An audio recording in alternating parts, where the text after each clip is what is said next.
Hawaii ముసుగు దొంగలు దొరికెనోయి. Delhi liquor స్కామ్లో ప్రధాన సూత్రధారి, అరబిందో ఫార్మా అధినేత ఏటూ విజయసాయిరెడ్డి అల్లుడు శరత్ చంద్రారెడ్డిని ఎన్ఫోర్స్మెంట్ డైరెక్టరేట్ అరెస్ట్ చేసింది అనగానే తాడేపల్లి కొంపలో కలవరం పుట్టింది అని తెలుగుదేశం చెప్పిన మాట ఇప్పుడు నిజమైంది. మొన్న ప్రధానమంత్రి మోదీ విశాఖపట్నం వచ్చినప్పుడు 9 నిమిషాల ప్రసంగంలో 3 సార్లు 2 చేతులు పైకెత్తి అన్యథా శరణం నాస్తి త్వమేవ శరణం మమ అన్న రీతిలో మోదీకి జగన్మోహన్ రెడ్డి ఎందుకు మొక్కాడో తెలిసింది. ఏనాడు తిరుమల వెంకటేశునికి కనీసం చేతులెత్తి మొక్కని జగన్ రెడ్డి మోడీకి 2 చేతులు పైకెత్తి మొక్కాడు. ఎందుకో తెలుసా? త్వరలోనే ఆంధ్రప్రదేశ్కు చెందిన ప్రముఖుల అరెస్టులు తథ్యం అన్నమాట ఢిల్లీలో వినిపిస్తోంది. కారణం, లిక్కర్ స్కామ్లో శరత్ చంద్రారెడ్డిని విచారించిన ఈడీ రాబట్టిన నిజాలు. అందులో A1 జగన్మోహన్ రెడ్డి, A2 విజయసాయిరెడ్డిల పాత్ర నిర్ధారణ కావడం. విషయంలోకి వెళితే, ఢిల్లీ లిక్కర్ స్కామ్లో దర్యాప్తు చేపట్టిన కేంద్ర దర్యాప్తు సంస్థ ఈడీ కుంభకోణానికి ప్రధాన సూత్రధారి శరత్ చంద్రారెడ్డిని అరెస్ట్ చేసి అతని నుండి నిజాలు రాబట్టింది.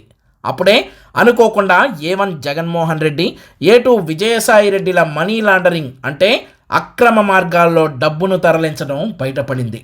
దీన్నే హవాలా కుంభకోణం అంటాం.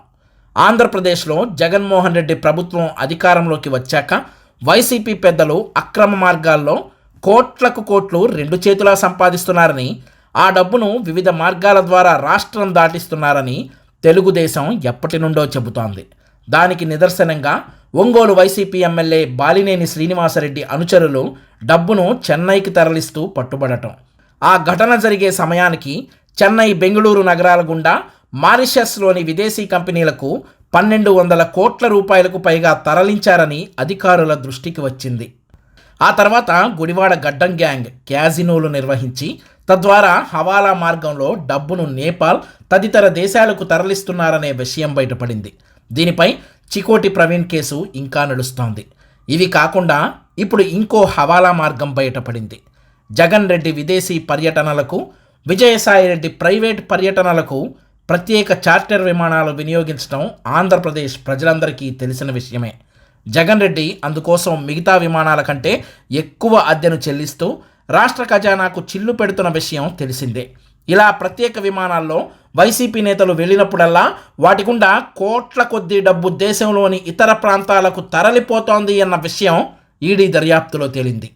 విజయసాయిరెడ్డి అల్లుడు శరత్ చంద్రారెడ్డి రెండో భార్య కనేకారెడ్డి మధ్యప్రదేశ్లోని భోపాల్కు చెందిన కనేకా టెక్రీవాల్ను ఈ ఏడాది జులైలో రెండో పెళ్లి చేసుకున్నాడు శరత్ చంద్రారెడ్డి. ఈమె ఇండియన్ పసిఫిక్ ఏవియేషన్ అనే విమానయాన సంస్థను టేకోవర్ చేసి జెట్ సెట్ గోగా పేరు మార్చి ప్రముఖుల పర్యటనలు నిర్వహిస్తోంది. ఈ జెట్ సెట్ గో ఎయిర్లైన్స్ ద్వారా భారీ ఎత్తున నగదు ఢిల్లీతో పాటు దేశంలోని ఇతర ప్రాంతాలకు తరలించినట్టు ఈడీకి ఆధారాలు దొరికాయి. హైదరాబాద్లోని బేగంపేట్ ఎయిర్పోర్ట్లో స్క్రీనింగ్ లేకపోవడం, ప్రైవేట్ సెక్యూరిటీ ఏజెన్సీ చేతిలో ఎయిర్పోర్ట్ ఉండడంతో నేరుగా రన్వే మీదకు వీఐపీల ముసుగులో వాహనాల్లో వెళ్లి భారీగా నగదును ప్రైవేట్ చార్టర్ల ద్వారా తరలించారు. గత నెల 17న ఎయిర్పోర్ట్ అథారిటీ చైర్మన్కు ఈడీ డిప్యూటీ డైరెక్టర్ లేఖ రాస్తూ జెట్ సెట్ గో విమానయాన సంస్థ వివరాలు, ప్రత్యేక సర్వీసుల రాకపోకలపై వివరాలు ఇమ్మని అడిగారు. PMLA అంటే ప్రివెన్షన్ ఆఫ్ మనీ లాండరింగ్ 2002 చట్టం ప్రకారం కేసు విచారణ కొనసాగుతోందని ఆ లేఖలో ఈడీ పేర్కొంది.